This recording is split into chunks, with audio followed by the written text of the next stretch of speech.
Listen to the 48 Hours podcast for shocking murder cases and compelling real-life dramas from one of television's most watched true crime shows.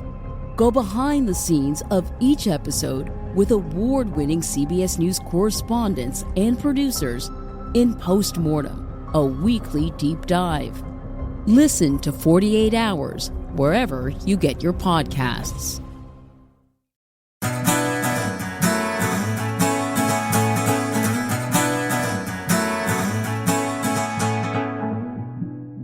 He says, you know that Sunday magazine job you applied for? I said, yeah. You didn't get it.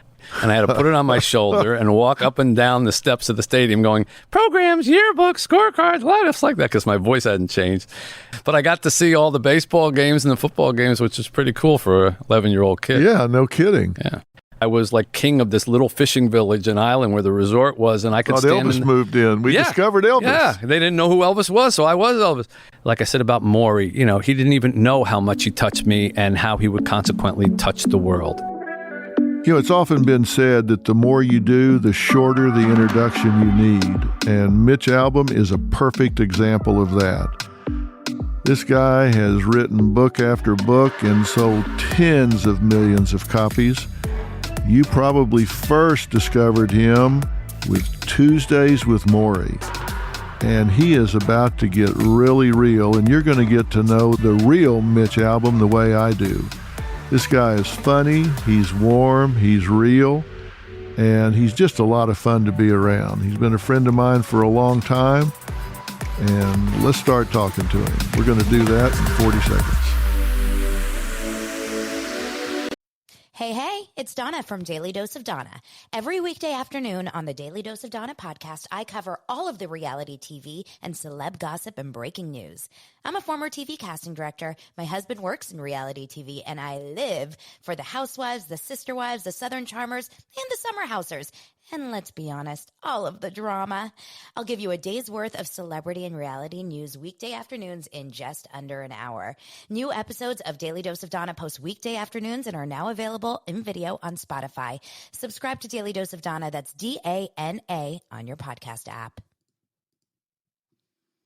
I'm Katie Maloney, I'm 37, a divorcee, and I'm out here falling in love every day with myself. And I'm Dana Cathan, 33, former needy mess, and delusional Leo, but I've never been happier. Never been happier. You know that. Good. The foundation of this podcast is for people who want to live their life unapologetically. It's a safe space for anyone who's going through a transition in their life or just dealing with the regular bullshit. It's a religion. We're not saying that we're looking to start a coven, but that might be why we started this podcast. But we're not saying that. Join our cult. Community. The coven. Religion. Okay, let's just stick with community. Listen to the podcast. Listen to the podcast. How you been? I've been fine. Yeah? I've been fine. Thank you for asking. Tell me what you've been up to since I saw you last. I haven't been to Detroit for, God, I don't know how long. Yeah, it's been an interesting time since the last time you came to Detroit. You came when I put the book Have a Little Faith out, and then after that a couple other ones, and you helped us open a medical clinic there. Yep. With one of my charities in Detroit. And we miss you, and you need to come back. Since I saw you last, it's been a kind of tumultuous 4 or 5 years. I lost both my parents, and I lost a little girl who we were raising as our daughter from our orphanage in Haiti. And to kind of, sort of become parentless and then become a parent in a short period of time was a real kind of flip for me. Yeah, that really is. And your daughter that you're talking about is Chika, who you adopted from your orphanage in Haiti. Mm-hmm. What a spirit she was. And you've said before, and I think you're right, she had brain cancer, right? A tumor in her brain. And you said before, you don't think she ever knew she had a bad deal, right? No. She didn't know she was sick. She didn't know anything was different. It's funny you mentioned that, because a lot of people I found out have different attitudes towards when kids get sick. Some of them tell them everything. They nickname the tumor, Timmy the tumor. He's in your brain. I didn't do any of that, I have to tell you. I believe in children being children. She was 5 when she got this. And for 2 years, we brought her to America and basically adopted her, traveled around the world trying to cure it. And I never said what it was that was wrong with her, and she never asked. What was interesting was she said she had to go to the doctor, okay, and she had 2 brain surgeries, and she had all kinds of treatments, immunology treatments in Germany and treatments at Sloan Kettering in New York, and never once said, what's the matter with me? Just occasionally said, when am I going to get better, like all kids do, so I can go back and be with my friends. And we kind of treated it like that. Was she self-aware to the extent that she could recognize that she was different from other children in the way that she walked or could manipulate and do things? Was she aware of the difference? When it physically manifested itself, yeah. At the beginning, her face just drooped a little bit, her eyes and her mouth, and she didn't really notice a whole lot there. Look, in Haiti, I run an orphanage in Haiti. We have 47 kids. Some of those kids were abandoned in the woods, left to die. Some of those kids, their parents were killed in an earthquake in 10 seconds, and we have one girl who roamed around the country for almost 2 years, not knowing where she belonged until somebody brought her to us. They all come from different backgrounds. They all have different things. So there's not a lot of mocking or poking fun or anything like that. They're just very accepting. When she came to America, Chika, she was kind of a typical kid and running around and doing all those things. As she lost the ability to walk and talk normally and things like that, she began to notice. And I think most poignantly, that was pointed out to us one day when she was talking about getting married. She always, for a 5, 6, and 7-year-old, she talked a lot about getting married. And she said, I want to fall in love like you, like you and Miss Janine did. Okay. Well, who are you gonna marry? And there was this boy that she, kind of knew. And we said, how about him? And she said, oh, he would never marry me. And we said, well, why not? And she said, he won't marry a girl who can't walk. And, it just hit us like a ton of bricks. I mean, we weren't aware that she was self-aware like that. And that's, I think, when we knew that she was aware that something was different. That's pretty profound for her age.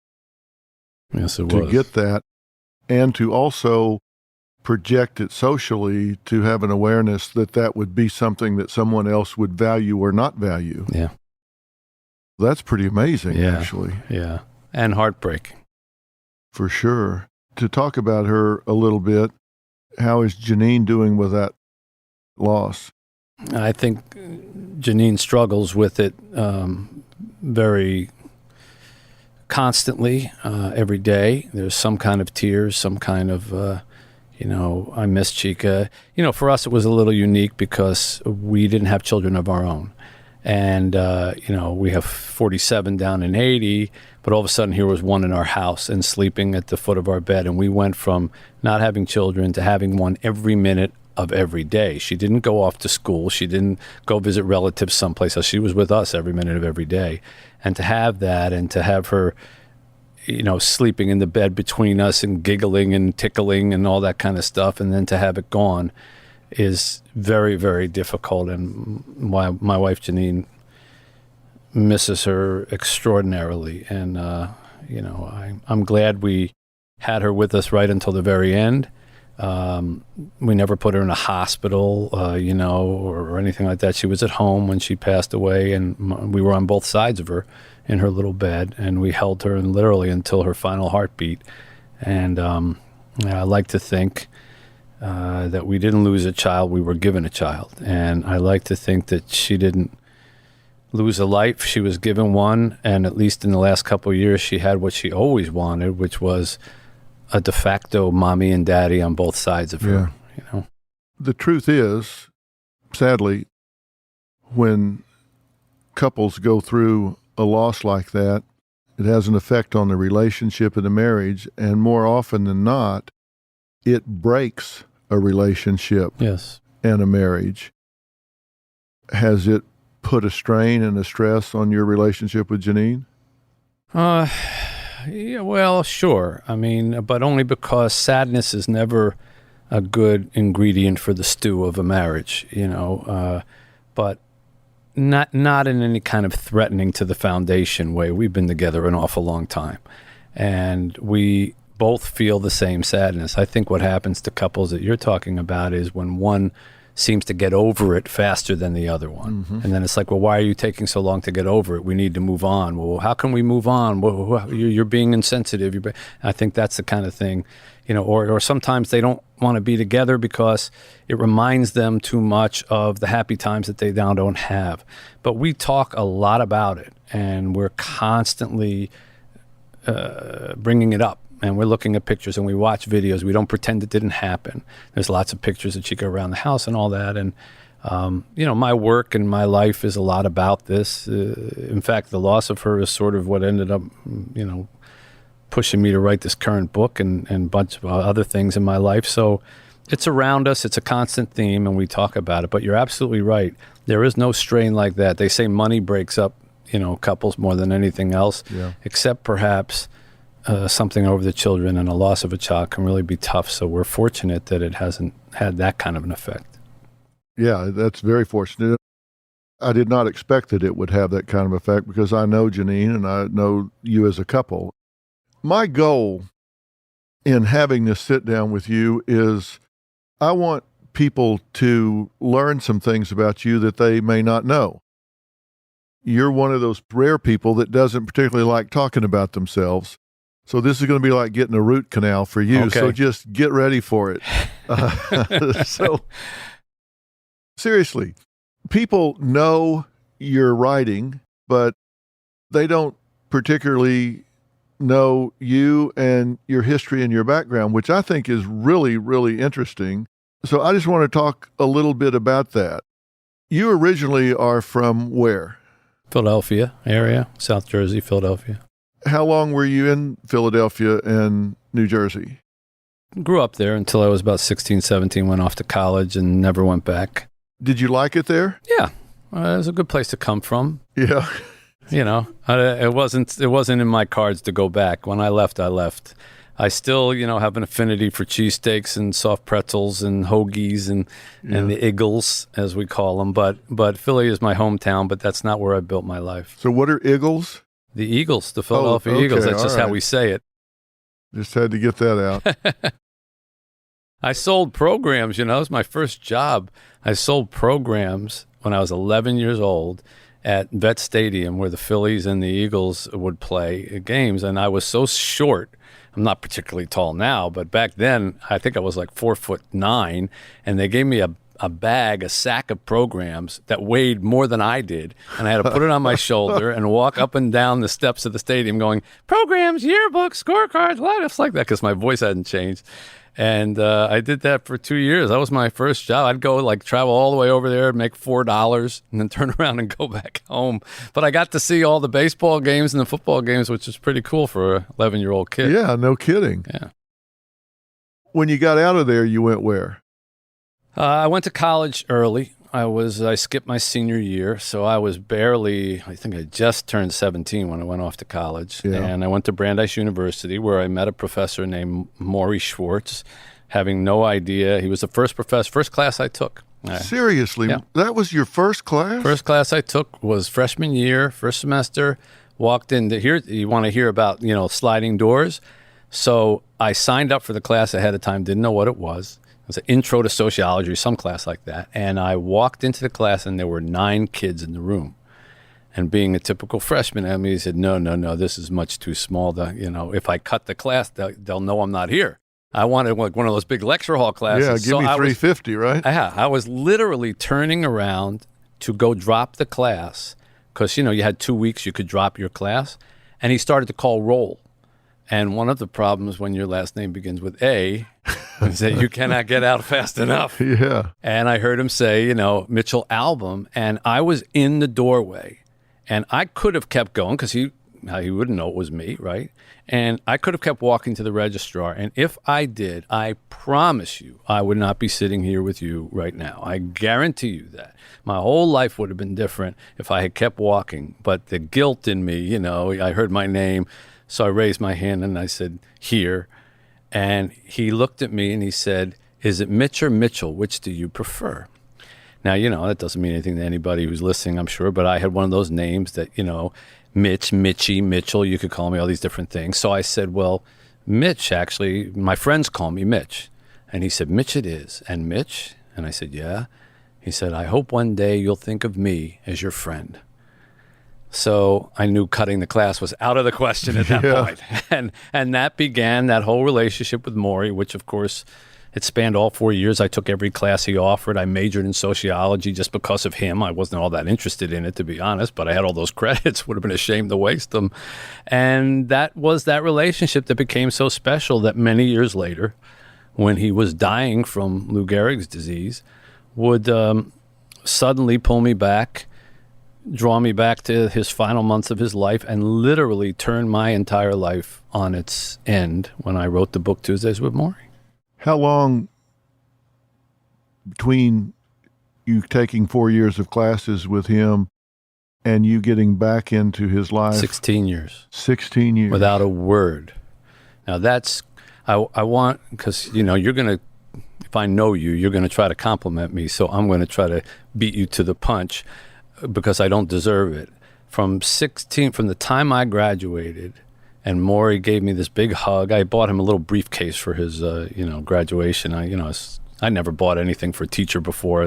Probably the cheapest briefcase in the world, but I gave it to him, and he started to cry a little bit, which wasn't unusual for him. And he gave me this big hug, and he said, Mitch, you're one of the good ones. Promise me you'll stay in touch. And I said, okay, I promise. Promise. I said, I promise. Say it in a sentence. Like I'm a kid. I said, okay, I promise I'll stay in touch, you know. And then I graduated, and I went off into the world to become very, very ambitious, first in music and then in journalism and sports writing. And I broke that promise every day, week, month, and year for 16 years. So before anybody thinks I'm doing anything great by writing Tuesdays with Morrie, I should have seen him every year for 16 years before I started seeing him the last 16 Tuesdays of his life. And shame on me for not doing that. And it was only by happening to see him on television talking to Ted Koppel about what it was like to die from Lou Gehrig's disease that I found out that he was even sick. Otherwise, I wouldn't have even known. And again, I wouldn't be here sitting with you. So It was a mistake and a bad one that led me ultimately to see him again. We'll come back to those 16 Tuesdays, but in that ensuing 16 years, what did you do? First, I was a musician. That's my first love.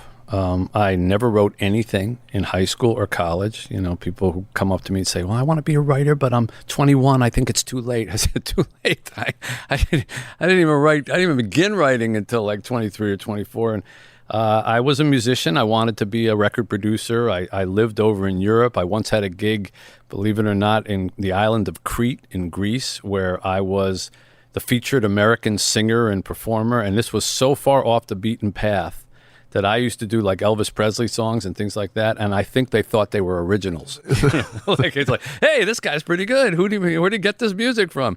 And I had this amazing life over there for a brief period of time where I was like king of this little fishing village and island where the resort was, and I could stand Elvis moved in. We discovered Elvis. Yeah, they didn't know who Elvis was, so I was Elvis. And for some crazy reason, I decided I have to come back to New York because I wanted to start my career, and I should have just stayed there because once I eventually got back to New York, all I met were a bunch of older musicians who said, boy, if I could ever get a job on like an island somewhere, I would never. You know, I'm like, uh-oh.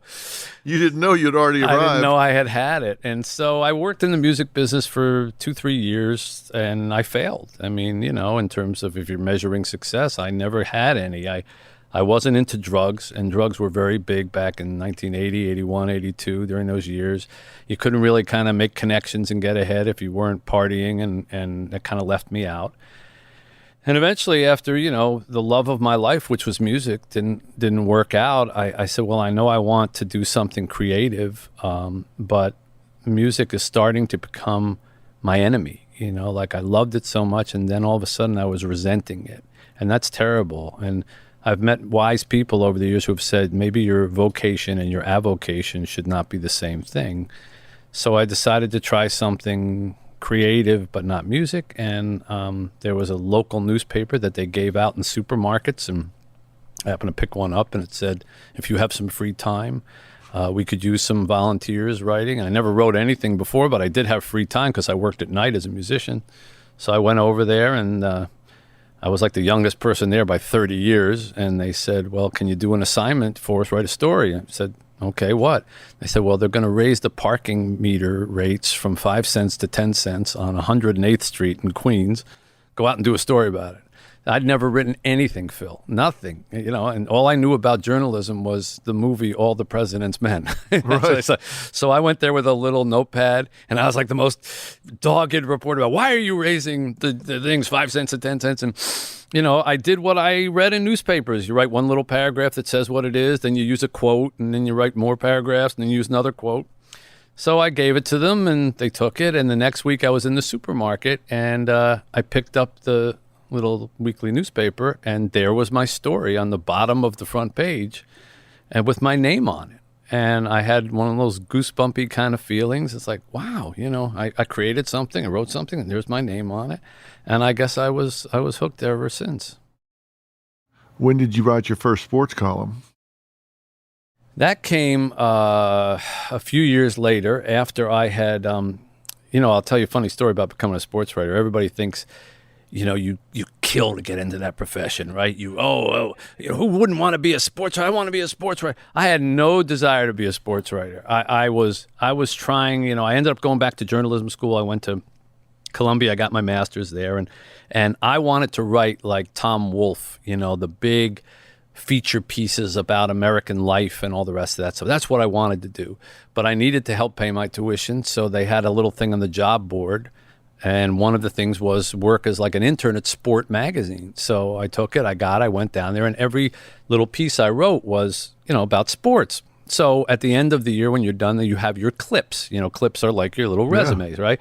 So I was reading these advertisements, and there was an ad in a publication called Editor and Publisher, which was the Bible then of the industry, and it said wanted a Sunday magazine writer for a Southeastern daily, and that's exactly the job I wanted. I want to write those big pieces.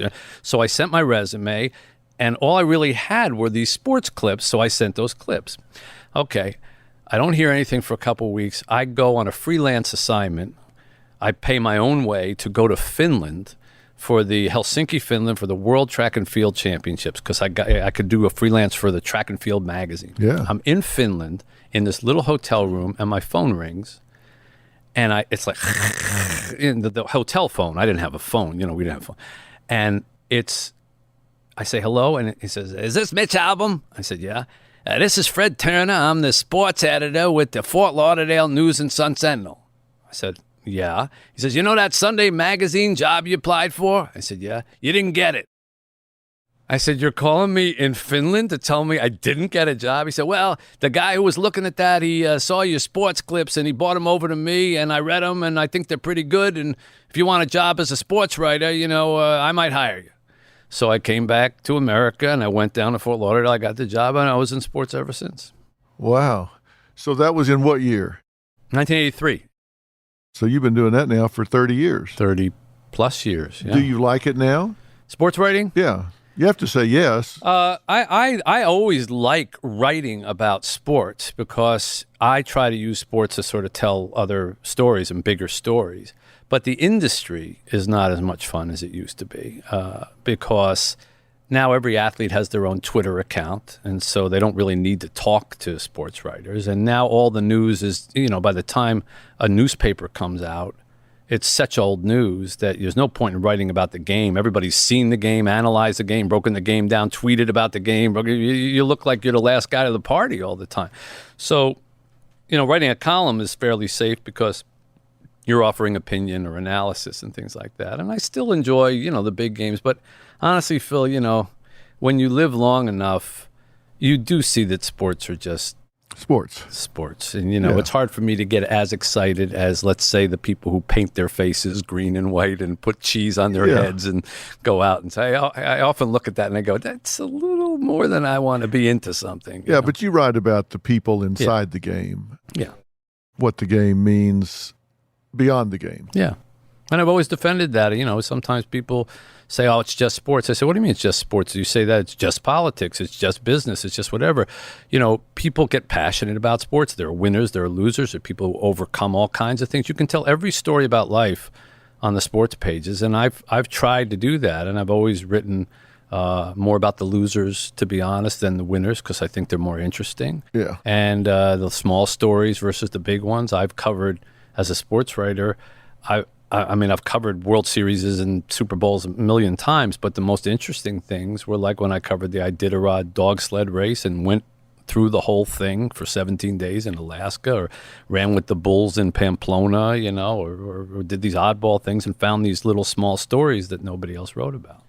And it's the human side of it that makes what you write about sports interesting. And I have to say, I played football in grade school, junior high, high school, and college, and coaches would always say, "Come on, men, teach about life." And we'd always roll our eyes like, "Oh, yeah, come on."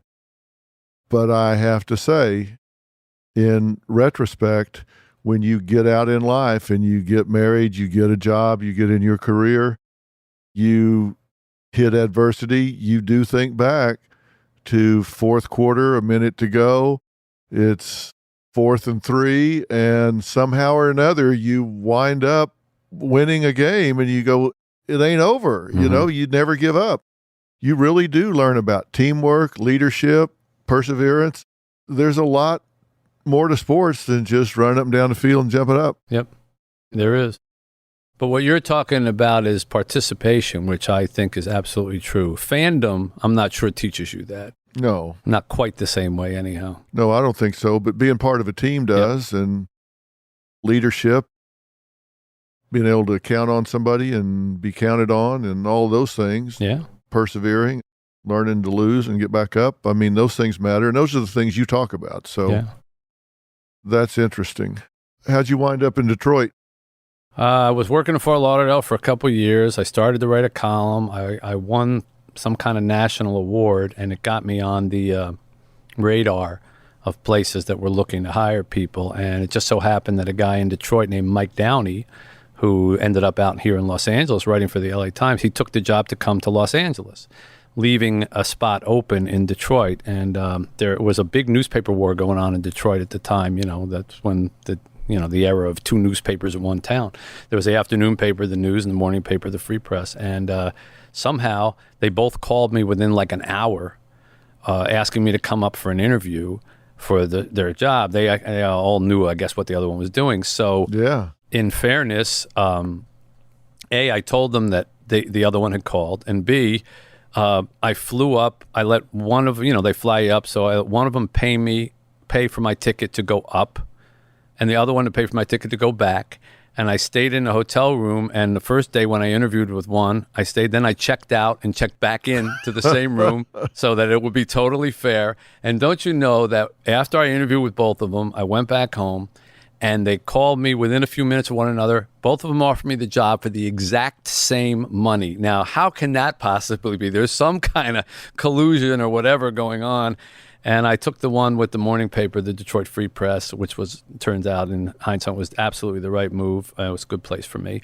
And I'm still there. I don't write very often, but I'm still there. Let's fast forward. Of course, radio, this has been a huge piece, right? Radio, I was one of the first guys in sports writing to go on radio. And I remember Tony Kornheiser, for example, who you now see on PTI and all that, would rib me unmercifully, "Oh, Mr. Radio," and I would come and see you, because at that time, if you were supposed to be a purist, you just write and you do radio. But I was young, and I said, "Well, what's the matter with being on the radio?" And then everybody was on the radio all of a sudden, and then Mr. Television, because I did ESPN, and then everybody was on television. Now I'm way behind all of them. Everybody has a show, and everybody has a radio show, and I just dabble in it a little bit. But yeah, sports is a very explosive thing, and I rode that wave. Now, you and I have been friends for how long?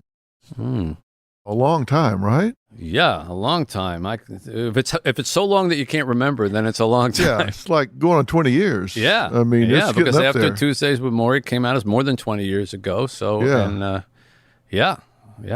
time. You've come to Detroit. I came to New York with you a couple things. You've been very, very gracious to me. You've helped me far more than I've helped you. Once in a while, you asked me to help you a little bit on something here or there when you were coming on with new shows and stuff, and I was so happy. Thank God I could do something for you. Oh, not true, not true. But you've done a great deal for me. Well, we've been good friends. It's kind of odd. because we've been in kind of wide orbits and stuff, but somehow or another we connected and have grown a friendship over the years. And your wife and my wife. Yeah, they love each other, that's for sure. Yeah. Let's fast forward to those 16 Tuesdays, because you have writing that deals with death and dying, what it means, and life after death. You deal with all of that in that cycle.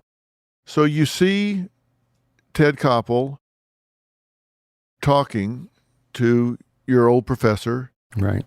What made you get back in touch? Guilt. Was he surprised to hear from you?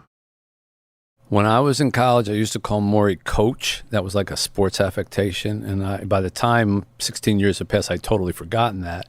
So when I saw him on Nightline, I looked up his number. It was still listed. I dialed it. A nurse answered. I asked for him. She hands, you hear the phone like kind of being dropped or whatever, and then he picks up, hello? And the first thing out of my mouth was, Professor Schwartz, my name is Mitch Albom. I was a student of yours in the 70s. I don't know if you remember me. The first thing out of his mouth was, how come you didn't call me coach? So, needless to say, by the end of that conversation, I was going to visit him because guilt is a very powerful motivator, Phil. And, so what I thought would be a one-time phone call, then I thought, well, I'll go visit him and it'll be a one-time visit. And, even in the driving there, and again, I want to tell people it was not magnanimous. I was thinking I'll be here for one, I was looking at my watch. And when I rented the car, back in those days, people didn't have cell phones, but you could rent them. And I rented a car with a cell phone so I could talk to ESPN. And I drove into Morrie's neighborhood, and it was a warm day, I remember. And he had his nurses carry him out in the wheelchair to wait for me, unbeknownst to me, because he wanted to greet me like right at the curb, And I come driving down the street. I'm on the phone with ESPN, talking about something or another that couldn't possibly matter now. And I see him kind of up ahead, and I hit the brakes. And of course, the proper thing to do would be to throw the cell phone out the window and run out and give him a hug, right? And I'd like to say that that's what I did. I would like to say that that's what I did, but I did not. What I did was stop the car and slide down under the dashboard, making like I was looking for my keys. And I laid on the floor of that rental car for 3 or 4 minutes, finishing that conversation with ESPN. Because at that point in my life, work came first and everything else could wait, even a dying old man. So before anybody gives me any compliments about Tuesdays with Morrie, that's who I was when I first went to see him. Right. You did pull up eventually after you let him cook in the sun. Yeah, he was cooking in the sun. He was in a wheelchair. And I went in and I saw him, and I was so taken, Phil, in that meeting. It was like going back in time. I always say this to people about, if you had a really good teacher in your life, anytime you see them again, you become a pupil and they're your teacher. You're like sitting in a little desk all of a sudden. I don't care if you're 60 years old. You see your kindergarten teacher, you're 60. You are back in that little desk and they are your teacher, Miss whatever or Mr. whatever. And I went back to but sitting with him, I was like transported back to being a student. And I guess in hindsight, I was a better person when I was a student. I hadn't had all this ambition. I hadn't done all this chasing of accomplishments and things. And I liked myself when I was sitting with him. And he didn't know this new me. He just knew the old college version of me. And he never asked about how much money I made. He never asked about my job. He just asked, like, are you happy with your life? Have you found somebody who you can share your life with? Are you involved with your community? And by the time this visit was over, which was supposed to be 1 hour, and it went on for like 4 hours, I flew home that night and I said, you're 37 years old. You're perfectly healthy. He's 78 years old and dying from Lou Gehrig's disease. And he seems 10 times happier and more content with his life than you are. And there's something the matter with this picture. And that's why I began to go back. The next Tuesday, all the Tuesdays that he had left in his life, I was really trying to get the answer to, what do we realize when we're looking death in the face? Really looking at, not the abstract death, but I'm going to be dead in 6 months kind of thing.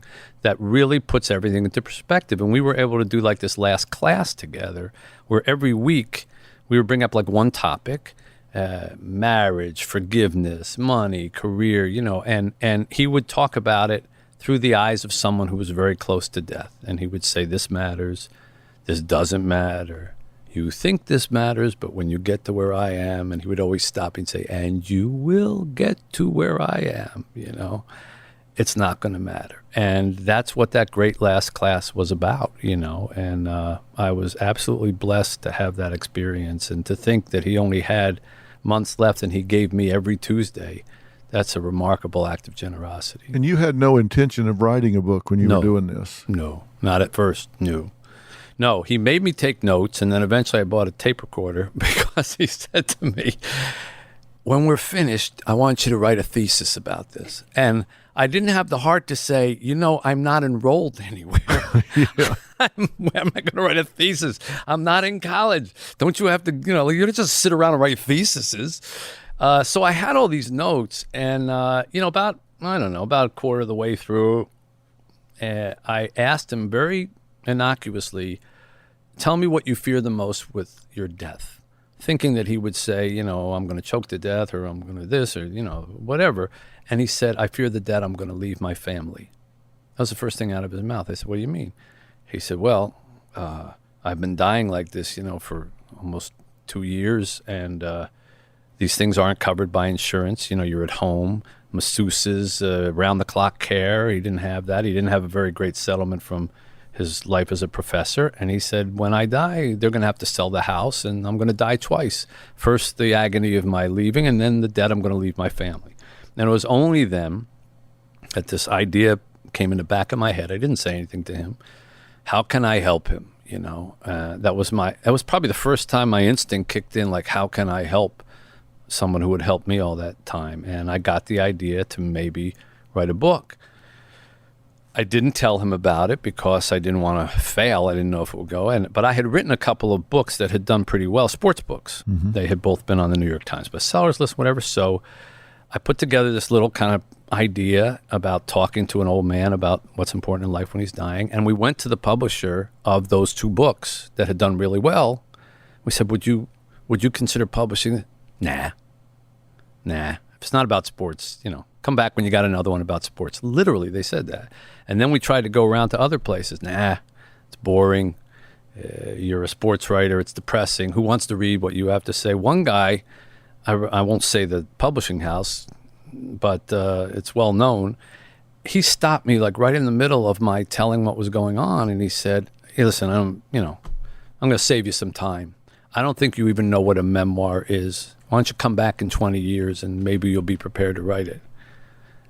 Literally, that was the reaction I got. I remember leaving there almost in tears. I said to my literary agent was with me, I said, why can't they just say no? I mean, like, well, what's with the ripping you to shreds, you know? You got to slap you. Yeah, slap you on the way out. So I honestly, Phil, I would have given up. You know, if enough people tell you something's a bad idea, you start to think maybe they're right. If it wasn't for the fact that this was for him, not for me. So I kept pushing. And 3 weeks before he died, we found a publisher, Doubleday. And I went to him and I said, hey, Morrie, I always remember this Tuesday. I said, I got some good news. He said, what? I said, you know this thesis that you're having me write here? Yeah. I said, well, I got a publisher, book publisher, and I'm going to publish a book about it. Really? Who? And I said, Doubleday. He said, ooh, I heard of them. Because he was so used to being published by these little tiny college presses. And I said, well, not only that, but I asked them to give us the advance money up front, and I want you to take all the money and pay off your bills, you know, so you won't have to die a second death, you know. And he cried, and, you know, I probably cried a little bit too. And that, to me, Phil, was the end of Tuesdays with Morrie for me. Right. You know, like I had finally done one nice thing for this old man who had done so many nice things for me. And that was it. The writing of the book and everything that came afterwards was for the rest of the world. For me, I had finally learned, you know, to put somebody else ahead of me, and it was a nice lesson. Did that change him? Did that unburden him? Oh, yeah. He was astonished. I mean, you know, and his family too. We didn't know it was going to become this other thing, you know, but that was enough, you know, and nobody thought that book was going to do anything. They published 20,000 total copies. Right. When it came out, and I was planning on just going back to being, you know, sports writer and all that. I wrote it very simply. That was the whole goal. Was just, in fact, it was supposed to be a 300-page book. When I turned it in, they called me up and publishers said, "Hey, we got a problem." I said, "What?" They said, "Well, we paginated this. This is like 170 pages." I said, "Well, there's nothing more to tell. I told the whole story." And they said, "Well, I will just make it a small book." And if you ever see Tuesdays and Morrie, it's like it's a little book. Well, that was the reason, because if they made it a big book, it would look like a comic book. It was so thin. And they published 20,000 copies. I thought I'd have them in the trunk of my car for the rest of my life. And then something happened. How many copies has it sold total now worldwide? 18 million or something like that. Yeah. 18 million copies. Yeah, something like that. That's touched a lot of lives. Yeah. It's also taught in lots of school systems around the world, which is very, very pleasing to me. Because that's got to be gratifying. Well, for Morrie, I mean, he always told me he wanted on his tombstone a teacher to the last. And it's really beyond that, a teacher yet and still. It should read a teacher yet and still, because he's being taught everywhere. And Phil, he never read a word of Tuesdays with Morrie. Really? Never read a word. And that's what I always tell people. You think, it actually became part of what The 5 People You Meet in Heaven, which was my next book, was the basis of all these people thinking they don't matter, they don't count, they're not doing anything with their lives. And I always say, look at Morrie. He took time in his dying days to teach a wayward student on Tuesdays with no idea anything was going to come out of it. He died before he ever saw a word written, and yet he's alive all over the world. Oh, yeah. Millions and millions of people, school children, have read his words. So you never know where the ripples from your pebble in the pond are going to go. And he rescued his family, which gave him the peace that he needed to leave this world in peace. Yep. You can duck and weave, but you gave him a hell of a gift. Now you've written novels, including this novel, The Next Person You Meet in Heaven, which is kind of a sequel to The 5 People You Meet in Heaven. Yeah. I say kind of a sequel because there's a through line to this, and this is thematic in message to people. And I said this when we were talking earlier. This is life-changing in the fact that it's provocative in making people stop and think about what they're doing now, what their priorities are, and what they invest their life energy into. That's what you want, right? Yeah. What's your hope for the impact of this book, The Next Person You Meet in Heaven? Not dissimilar to what I hoped would happen with The 5 People You Meet in Heaven. That was inspired, it was my first novel, and it was inspired by an old uncle of mine, Eddie, who was 83-year-old, a World War II vet, guy who talked like this, grizzled New Yorker. And he always thought that his life didn't matter. And I adored him. And I would always say, of course it matters, Uncle Ed. Nah, I never done nothing. I never been nowhere. I never went anywhere. And he died thinking that he was a nobody. So in that book, an 83-year-old man named Eddie dies thinking he's a nobody by working at an amusement park where he's a mechanic, and he dies pushing a little girl out of the way of a falling cart from a ride that breaks. And he pushes her away, feels her 2 little hands in his, and then the world goes black. He wakes up and he's in heaven. He doesn't know if he saved the little girl. And he meets 5 people from his life. He finds out that the first stage of heaven is you meet 5 people from your life, some of whom you might remember, some of whom you don't. And each of them tell you about one moment that changed them forever and changed him forever. And by the time his life is over, or his time is over with the 5 people, he finds out that this life that he thought was so insignificant actually was extraordinarily significant and affected all these people. And he finds out in the end that he did save this little girl, but there was a reason for it. And the point of that book was to try to send messages to people like my uncle. There's no such thing as a life that doesn't matter. There's no such thing as a nobody. Everybody touches somebody. Like I said about Morrie, he didn't even know how much he touched me and how he would consequently touch the world. Everybody does that. As long as life is with people, your pebbles in the pond are going to send ripples through it. With this book, The Next Person You Meet in Heaven, it follows Annie, the little girl that he pushed out of the way. This is what happens to her when she grows up, and she doesn't even remember the incident that happened. She kind of blacked it out. All she remembers is going to the amusement park and then coming home, and life had kind of changed. Her mother, who's ashamed at the fact that she left her alone and got her in trouble like that, moves them away to another part of the country, changes their name, and she basically lives in anonymity, doesn't even know why. She just feels weird about something happened in her life. But it sets her on this path where she thinks she just makes mistakes all the time. She remembers vaguely, something happened, was my fault. And everything then from the rest of her life is kind of shaded with, it's my fault. I did something wrong. I did something wrong. She dies, at the start of this book, young. She's married, and she dies the morning after her wedding. They're on one of those balloon rides, the sunrise balloon rides, and something goes really wrong. And by the way, I've heard from balloonists all over the place, this doesn't happen a lot. Thanks I said, a lot, Mitch. I know.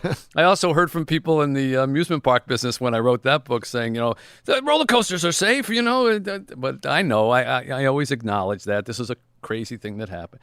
But she dies, and she also meets 5 people, one of whom, of course, is Eddie. And along her journey, she comes to find out that all these things that she thought were mistakes, and they're the kind of mistakes that we all make, actually, there was a reason that they happened. They led to something else in her life, and she didn't even see it. And that's my hope for this book, too. Just as the first one kind of helped people who felt they were nobodies, I hope this one helps people who think, everything I touch goes bad. Every time I get involved, it goes the wrong way. Maybe not. Maybe you're just looking at it that way. This is kind of like a exemplar or working examples of Ecclesiastes 3:11. To everything there's a season. Yeah. God has a plan that man cannot understand, but everything is beautiful in its own time. That's right. There's a purpose for everything. We just don't see it. This is just such a working example of all of that and how it all comes to fruition. You just bring it alive with Eddie and Annie and real people in real lives. Yeah. What do you think the experience will be and the lesson that will be learned when you see Chika in heaven? Oh, that's a tough question. I already know the lessons that Chika taught me on Earth. In fact, I incorporated them a lot into The Next Person You Meet in Heaven, because she died just before I started writing this. And in fact, in truth, I wanted to write about her. I really wanted to write about her. It was all of my emotions were about this little girl. And some people close to me said, this is too soon for you to be writing about that. It's just weeks and months after.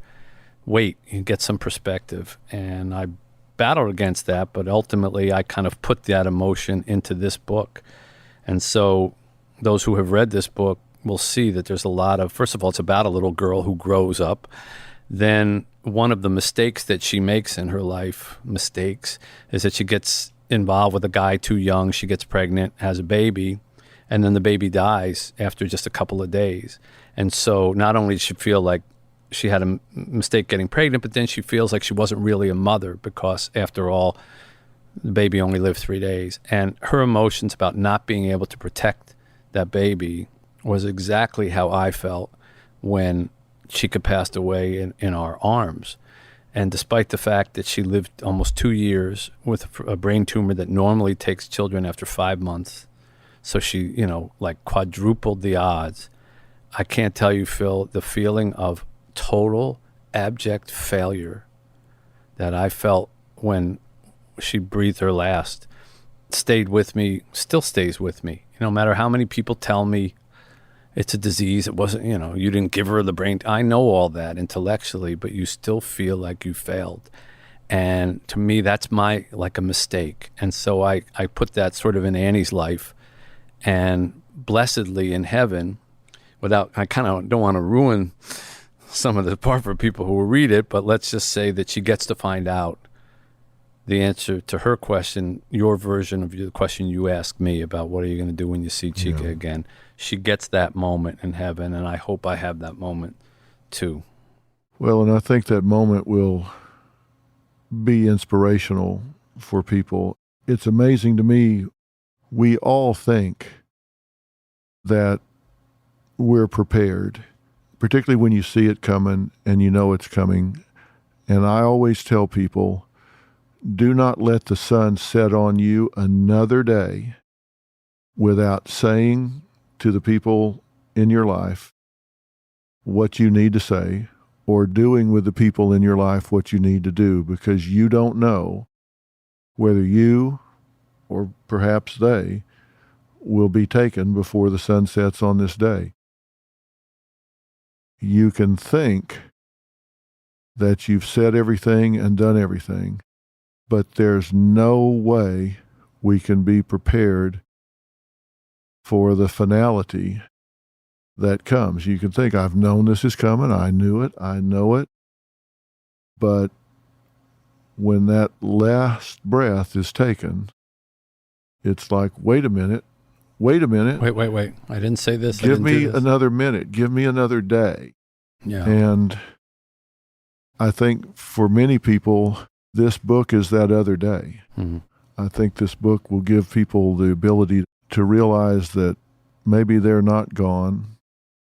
Maybe they're just waiting. Yeah. And that they'll have that other day. Well, that was, my Uncle Ed, who inspired the first one, he taught me, everyone says, what's your concept of heaven? I say, I only have one personal experience with it. That was my uncle. He claimed that he died during an operation, an open heart operation. And he said he floated above his body, and he looked down and he saw his body on the operating table, and the doctors, and then at the end of the table were all of his dead relatives, and they were waiting for him. Now, in his case, he was a salty World War II veteran, so of course as kids we would say, what'd you do, Uncle Ed? What'd you do? And he said, I told him, get the hell out of here. I'm not ready for any of you yet. And apparently he scared them right back to heaven, and then he went back in his body, and he lived a little longer.